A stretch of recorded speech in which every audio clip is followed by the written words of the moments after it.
क्या भारत और कनाडा के बीच जमी बर्फ अब पिघलने वाली है? कनाडा के प्रधानमंत्री मार्क कार्नी आज भारत के दौरे पर आ रहे हैं और इस यात्रा से ठीक पहले ओटावा के कूटनीतिक रुख में एक बहुत बड़ा और सकारात्मक बदलाव देखने को मिल रहा है। पिछले कुछ समय से अंतर्राष्ट्रीय दमन और हस्तक्षेप जैसे गंभीर आरोपों के कारण दोनों देशों के बीच जो कड़वाहट पैदा हुई थी, अब कनाडाई अधिकारी उसे पीछे छोड़कर व्यापारिक रिश्तों को प्रायोरिटी दे रहे हैं। आइए समझते हैं इस बदलते रुख के पीछे की पूरी कहानी। तो यहाँ सबसे चौंकाने वाली बात कनाडा के एक सीनियर अधिकारी के बयान से सामने आई है। टोरंटो स्टार की रिपोर्ट के मुताबिक अधिकारी ने साफ शब्दों में कहा है कि कनाडा में होने वाले हिंसक अपराधों का भारत सरकार से कोई लेना देना नहीं है।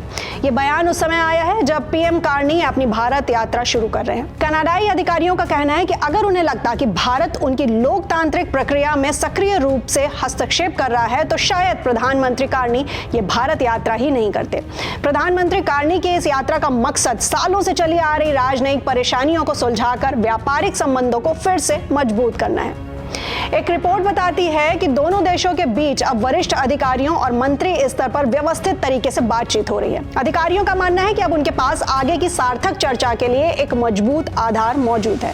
हालांकि कनाडा ने यह भी क्लियर किया है कि उनके पास विदेशी हस्तक्षेप से बचने के लिए सुरक्षा के पुख्ता इंतजाम है और वो अपने आंतरिक मामलों में किसी भी तरह का दखल बर्दाश्त नहीं करेंगे।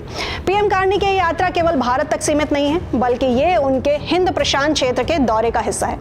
फिलहाल भारत कनाडा का 7वां सबसे बड़ा वस्तु और सेवा व्यापार भागीदार है। सरकारी आंकड़ों की माने तो दोनों देशों के बीच सालाना व्यापार 21 अरब डॉलर से भी ज्यादा का है। इस बड़े आर्थिक हित को देखते हुए कनाडा अब पुरानी कड़वाहट भुलाकर संबंधों को पटरी पर लाने की कोशिश में जुटा है। तो क्या आपको लगता है कि पीएम कार्नी की ये यात्रा भारत और कनाडा के संबंधों में एक नया अध्याय शुरू करेगी? क्या व्यापारिक हित राजनीतिक मतभेदों पर भारी पड़ेगा? अपनी राय नीचे कमेंट सेक्शन में हमें जरूर शेयर करें और साथ ही साथ पीएम कार्नी की इस भारत यात्रा से जुड़े आगे के अपडेट्स के लिए सब्सक्राइब करें आई नेक्स्ट लाइव को।